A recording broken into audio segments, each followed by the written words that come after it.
Hey, it's Rachel from Scrappy Happy. Come on, let's get crafty together.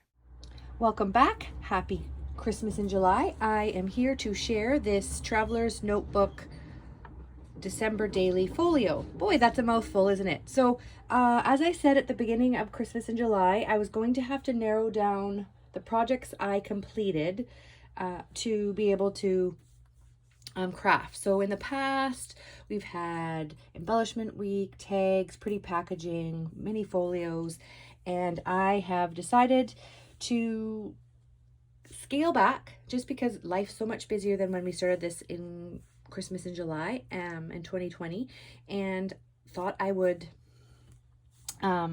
make a December daily. So this shaker was made with a Lawn Fawn die, but the stamps on the inside, just shake it and see, are using a stamp set that I got from Alicia from Little Paper Crafter. So this is called Snowman Magic, and it has all these amazing sentiments, all these little stamp pieces, and a coordinating die set to go with it. So I do plan on playing with that more as well, but this was made during a late night Crafts and Laughs live. And what I thought is, if I keep this and use it for myself, then I'm going to put December 2022 at the bottom, or just put 2022 because it's implied that it's a December daily. And if I don't use it for myself, I can, or don't use it this year, I can hold on to it for a subsequent year. So on the outside, I made this dangle. So I used Mary here at the bottom, and I guess this is an earring loop, but used my letters and my Hishi beads and a tassel and these pretty sparkly beads that came from Michael's, a little bell, and I just love the jingle. And then the snowflake on the background is a die that I had in my stash. I don't know what brand it is. I remember getting it at Hobby Lobby, but I cut it out with foam and attached it on there. So that just really brings this little piece all together. So last year I did a lot of pastel Christmas crafting, and this year I wanted to return back to the traditional colors. So I have the red metallic elastic, and then I open it up, and this holds 3 different inserts, and all the inserts are stitched. Well, most of them are stitched. This one I didn't stitch completely because I don't know. It was just one of those things. Once I saw how beautiful the stitching was, I knew I had to do it. So these sizes of this are inspired by Mummy and Me Crafts, who is Patty here on YouTube, and I used her measurements. Although I didn't stitch the folios together, I just stapled it. Have the patience, perhaps is a better way of saying it, the time it takes to stitch it. So the paper that I used was Holidays. I used a 6x8 paper pad, and my goal was to use that up by the end of Christmas in July.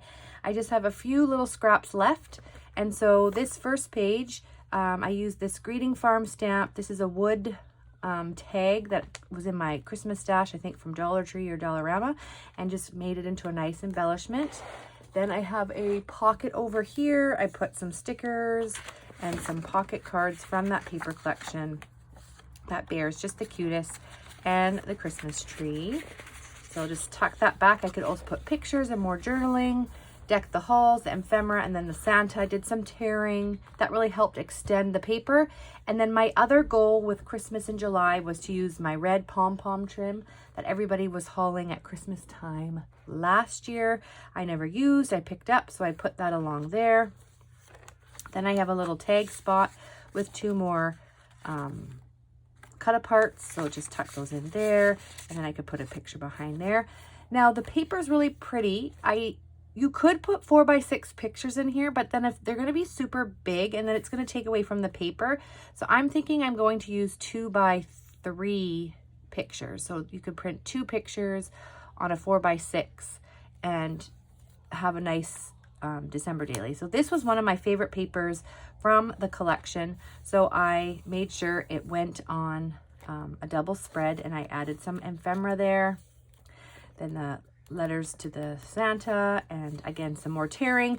That's what helps stretch the paper pad of the 6x8. I did have to add some Michael's paper in there to stretch it, but this paper tearing really did help extend and make the paper go farther. So then I used one of these cute little shaker embellishments. You can see it's not really shaking. And then the Holly Jolly. Then I have these little, a tag here. And this is a little character. Perhaps that's me frantically getting Christmas shopping in by the end of the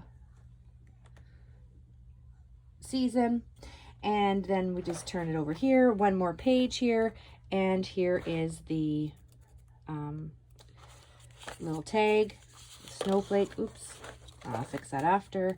And then I really like this Santa picture, so I thought it would make a great cover. And then you can see that I have included more stitching in this, and I went and used metallic thread, which I just felt made it Christmassy.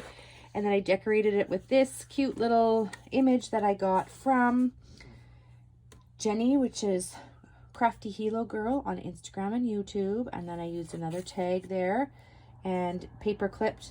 It's a way to add embellishments, and then you have flexibility depending on the size of your pictures. And then I had some other pom-pom trim, so I used this grayish, which I thought kind of picked up the blues of the paper. And then this is where I started to expand the thread, the paper with some Michael's paper pad. I used the Jingle Bells KS Crafts die and Doodlebug images with the milk bottle. I just think these are so cute. And then this is a die cut that I got from Crafty Hilo Girl Jenny. So I put that down at the bottom and then just added a sticker. I could add more cut aparts for journaling, because that's the only thing I'm worried about with this particular style, is whether or not it's going to have enough spots for journaling. So another spot for a picture in the back here, you could put pictures. And then this one here is a shaker drink embellishment with the Santa. The chill of winter is warmed by friendship. And again, the little Santa sticker, some tags, and that coordinate with the holidays just tucked in there. You can see it's all metallic gold stitched. Added some more tags on the other side with a little bit of ephemera. This is, I think, a tag from a Michael's pack. That's from the holidays pack. And another big spread with my favorite paper. This was from the Michael's paper pad. So then I used the milk bottle, and this turned into a tuck spot. So with the Santa Claus and the cookies from Doodlebug. And again, you can see that stitching again, or the rip tearing, really helps expand your paper collection. So this is holidays, this is the Michael's paper pad, but it all has some uniformity throughout the book. And then I ended the last page with a tuck spot on this side, and I have 3 cut aparts in there, and this is all laminated, and I made the spine thicker for this to accommodate the thicker sized Traveler's Notebook. So that is my Christmas July project. I really appreciate you joining me and staying to the end, and we'll see you all next time. Bye-bye.